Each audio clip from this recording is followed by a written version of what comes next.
Hi, Corey Stack again. Sorry for the breakdown in that video. So let me try and start it again.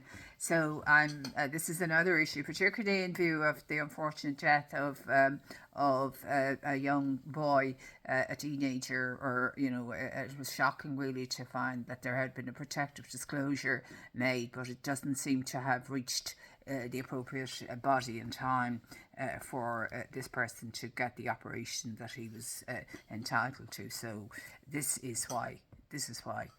Because the Act, there's no accountability in the Act, and it's failing European legislation on so many fronts. So unfortunately, the weakening of the Act done by a particular minister has now, I won't say it's led to this complete failure, but it's a disaster in the extreme. So I was trying to bring this to the attention of the courts as well, but it's.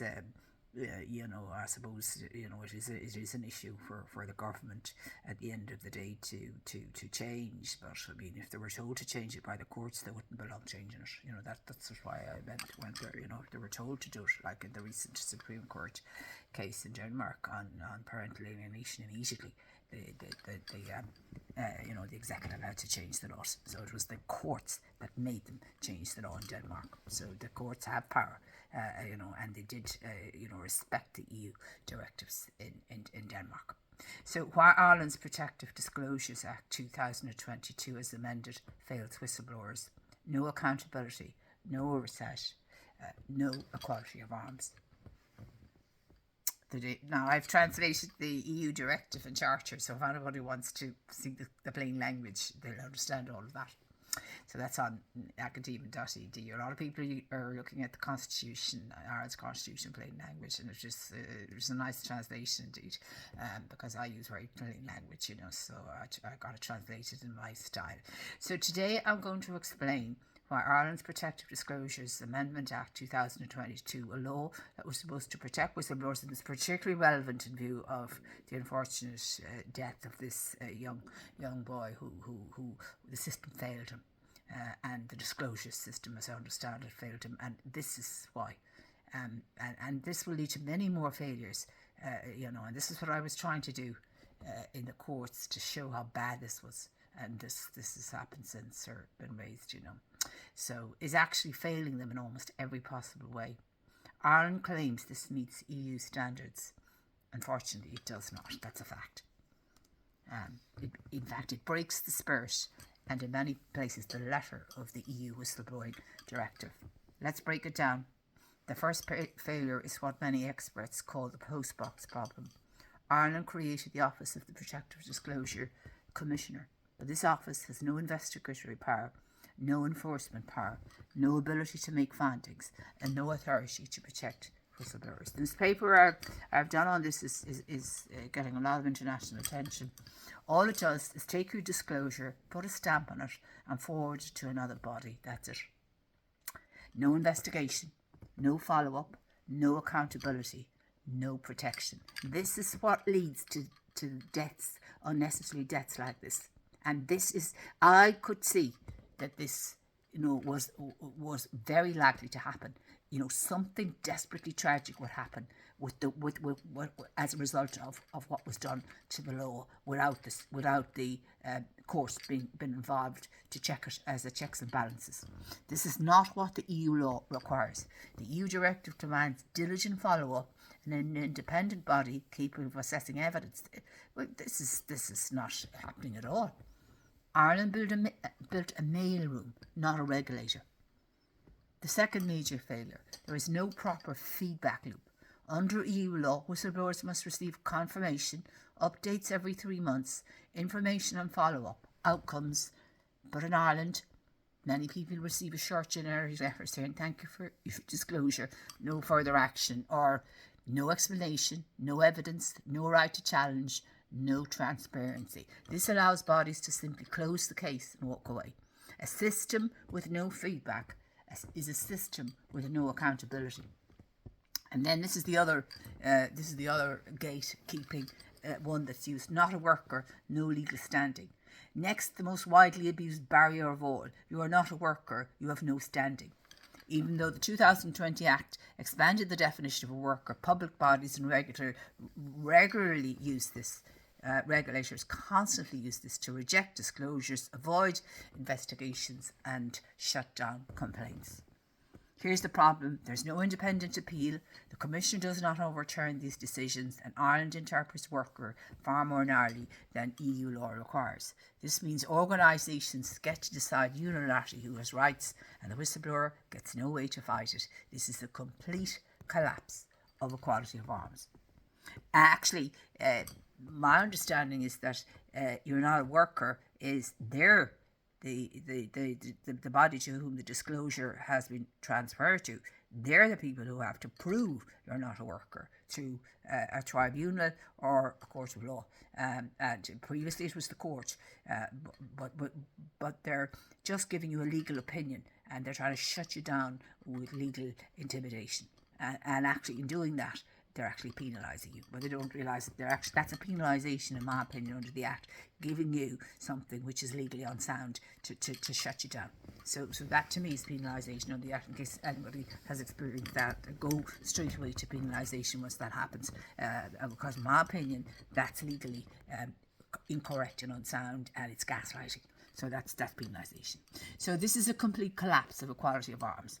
Ireland is one of the shortest deadlines in Europe for bringing a penalisation claim. This is another major issue. 6 months. This is a disaster. Most whistleblowers don't. It's like bullying. You often could be bullied for the same thing, the 6 months. By the time you know you're bullied, it could be 2 years. Most whistleblowers don't know they're being penalised because they disclosed, can't access evidence, and are tied up in internal processes that can go on for 6 months, and then they can't. You see the way they stitch them up that way. By the time they realise what's happened, the deadline has expired. A deadline this short protects institutions. So the whole new Act was all designed to protect the institution at huge cost to the truth. And we're seeing now that a young boy has passed away as a result of, partially as a result of allegedly the failure of the protective disclosures legislation to get the message through about what was going on here. But it was inevitably going to fail with this, with all these flaws. I mean, this is a joke of an Act, an absolute joke of an Act, and it is a grace that any minister would have transformed something that was much more powerful into something as weak as this. And this is what happens, and it will happen again unless it changes urgently. So a deadline that this short protects institutions. Of course, that's why it was designed this way, because these solicitors behind the scenes, they think they're working for the institution rather than working for the taxpayer, even though it's the taxpayer that's paying them. I mean, there's no public civic spirit in what these solicitors are doing. They're all working for institutions and the top management, and there's no civic spirit that they should be working for the citizens in the democracy rather than the institutions. I mean, this is something we're going to have to deal with as well, but I can't deal with this one today. A deadline this short protects institutions, not whistleblowers or employers, under the definition of the Act. It violates the EU standard of effective access to remedies. No oversight of internal investigations. This is another thing. Let's be clear, internal investigations in Ireland are completely unregulated. So it's whatever the disclosure policy wants. So you send something to somebody and they just make it up as they go along, or they send it to somewhere and immediately they put up the barriers, you're not at work, or, they have they're really letting down, and they don't realise that they'll be the cause of the next death if they continue like this. I mean, how can a democracy allow this to happen? And where is the ethics in governance? And where is the ethics even in this new president, that she never spoke up about this? They didn't. They all kept their mouths shut because that was the way they'd get elected the next time. That's the truth of it, in my opinion. There's no independent oversight, no transparency, no right to representation. This is a critical one in terms of equality of arms. No right to see evidence, no right to challenge the terms of reference, no guarantees of fairness. Institutions can investigate themselves. That's exactly what they did when they changed the Act. Essentially, they legislated, retrofitted illegality on top of illegality, control all the documentation, manage the timeline, decide the outcome, and report no wrongdoing at the end. I mean, I have evidence of that. And I know that happens. And because there's no oversight, nobody ever reviews what they did. So there's nobody that can, they can just get a solicitor to say a group did this or a group did that. And you'll ask who's the group and they'll be told nothing. I mean, it's disgraceful implementation. This is the heart of the problem. The people accused of wrongdoing control the entire process. You cannot have equality of arms when one side has all the power. So, complete failure to meet EU obligations.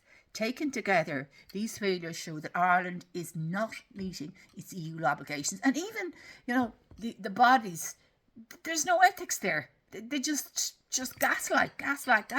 They've no ethics whatsoever. And they think that this is taxpayers' money, and they don't care. They don't care about the issue. They don't care about solving the problem. It's all protect the institution, go away.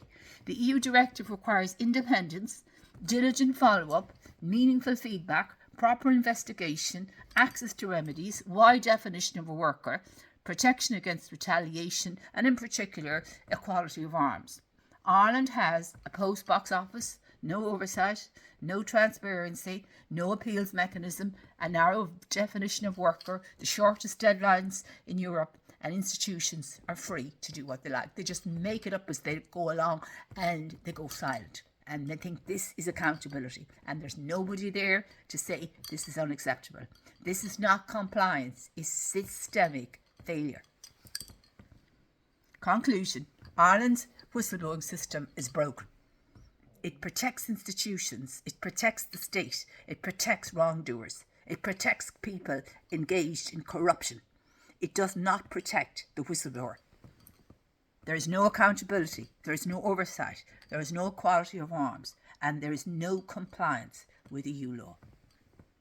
If Ireland wants to meet its obligations, and if Ireland wants to protect those who expose wrongdoing, the system needs to be rebuilt from the ground up. So if you found this video helpful, informative or shocking, please like, share and subscribe. If you want part 2 explaining what Ireland should be doing to comply with EU law, we'll talk about that in the next video. So I'm just talking about what's wrong at the moment and how I've actually also in my papers on academia.eu talked how it could be fixed or how it should be fixed, but we'll talk about that. But I think in view of this horrific and shocking death that's going on at the moment, that this is very important that citizens understand this act and how bad it is and how gaslighted it is in every way to protect the institution. But who is it really protecting? It's not protecting the citizens or the people who are disclosing, and it's ending up in people losing their lives, because and it's inevitable that this will happen given the fail that everywhere you go. It's absolutely, it is a sickening weakening of the Act and the spirit of the EU legislation. It is profoundly immoral and abject, unethical, so unethical and so immoral. I don't know how Mr. Simon Harris or Micheál Martin can stand over this in any kind of way. It's completely lacking in any kind of morality, any ethics. The moral compass, everything is gone. Everything is taken out of it. No equality of arms, nothing. It is a joke of an act. And to think that people would be conned into thinking there was any power in it when we see what would happen. More lives will be lost if this isn't radically changed as soon as possible. It's a disgrace that Simon Harris... he knows it. He must know it. He must know that this is a joke of an act. And he has to take responsibility now for what happened. And putting up a tribunal when they knew damn well the act was as weak as water. That's a joke, having a tribunal. Who's going to win out of all of that? A whole load of solicitors? Well, I can tell them what's wrong with it. And no one pays me a penny. This is corruption, in my opinion. What they've done to the act is nothing short of corruption. That's the word I'm using now. Corruption. Alleged corruption.